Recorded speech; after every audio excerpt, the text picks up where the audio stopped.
श्री सूत जी महाराज ने कहा नहीं नहीं, जितासनो, जित आसनो, पहले आसन को तो जीतो, फिर जित श्वासो, फिर श्वास को जीतो, प्राणायाम आदि नियम से, जित संगो, संग को जीतो, और जितेंद्रिय, फिर इंद्रियों को जीतो, इसके बाद कथा सुनो। नारद जी ने कहा महाराज एक बात और बतावें कि श्रीमद् भागवत कथा का जो श्रोता है उसे क्या आहार करना चाहिए। सूत जी महाराज बोले 7 दिनों तक जब तक भागवत चले निराहार रहे, कुछ ना खाए। नारद जी बोले हो गई कथा। 7 दिनों तक तो कहा एक काम करो, 7 दिनों तक कुछ नहीं तो घी पी के रहो। घृत पिबेत, घी पियो। चारवाक वाले तो कहते ही हैं यावत् जीवेत सुखम जीवेत ऋणम कृत्वा घृतम पिबेत भस्मीभूतस्य देहस्य पुनरागमनम कुतः। जब तक जियो सुख से जियो, कर्ज लेकर घी पियो, एक दिन मर जाओगे, कौन चुकाने आता है। और इसी युग के एक कवि हुए काका हाथरसी, उन्होंने तो लिखा, कहता काका कविराय नाम कुछ रोशन कर जा, मरना तो है ही, कर्जा लेकर मर जा, कर्जा लेके मर जा।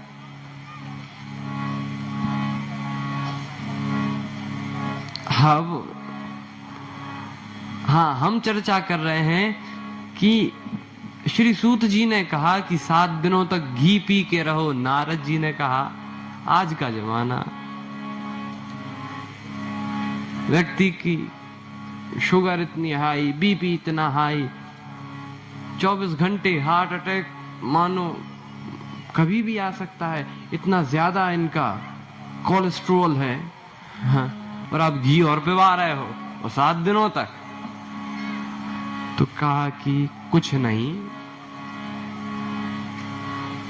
तब श्री सूत जी ने कहा कि काम करो, जब तक श्रीमद् भागवत कथा सुनो खूब खाओ, 7 दिनों तक खूब जितना खाना खाओ। बस केवल एक बात का ध्यान रखना कि निद्रा देवी परेशान न करें।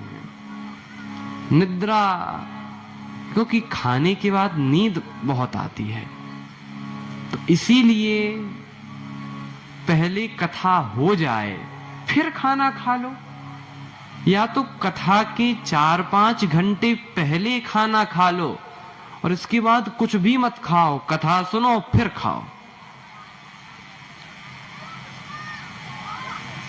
आहा हा हा, कथा अगर ऐसा नहीं करेंगे तो कथा सुनते सुनते हमें नींद अवश्य आ जाएगी, और नींद आई तो गए।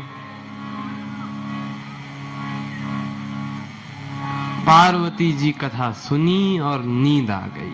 अब पार्वती जी को नींद आ रही है, हम आपको तो कहना क्या है। पार्वती जी ने कथा सुनी, सुनते सुनते सो गईं, और पार्वती जी ने हुंकार देनी बंद की, हूं कहना बंद किया, तो वो जो तोता अंडे में से अभी अभी निकला है वो हुंकारें भरने लगा। शंकर जी सुनाते गए, तोते ने पूरी अमर कथा सुन ली। तब तक पार्वती जी ने आंखें खोली और कहा हाँ प्रभु। तो वो उद्धव जी ने कृष्ण भगवान से क्या कहा। शंकर जी ने कहा उद्धव जी की बात कर रही हो, कथा तो पहुंच गई न जाने कितनी आगे, उद्धव जी पे ही। अरे क्षमा करें प्रभु, हम सो गए थे। शंकर जी ने कहा तुम सो गई थी, तो ये हुंकारे कौन भर रहा था। चारों तरफ देखा, पाया एक तोते में। उस तोते ने कथा सुनी। शंकर जी इतने क्रोधित हुए पार्वती जी पर, लेकिन तोते पर त्रिशूल उठाकर उसको मारने के लिए दौड़े।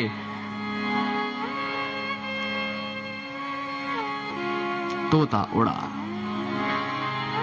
कथा का प्रभाव, उड़ते उड़ते और शंकर जी पीछे, तोता आगे। तोता उड़ते उड़ते श्री व्यास जी की पत्नी, देखो श्री व्यास जी की पत्नी उसी समय स्नान करके आ रही थी और उन्होंने एक जमाई ली, मुंह खोला।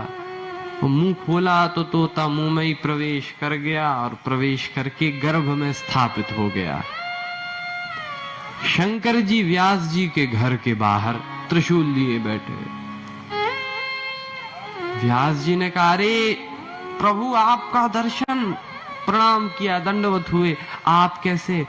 शंकर जी ने कहा, वो तोता पूरी बात बताई और कहा कि वो कहाँ है, आपके घर में गया है।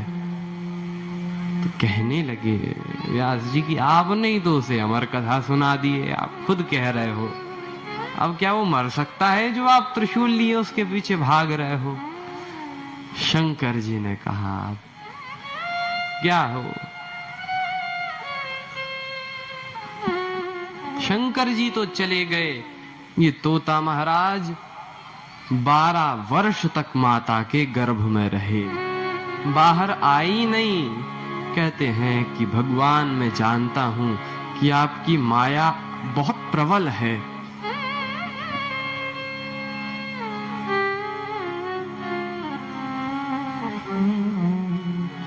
ये माया तेरी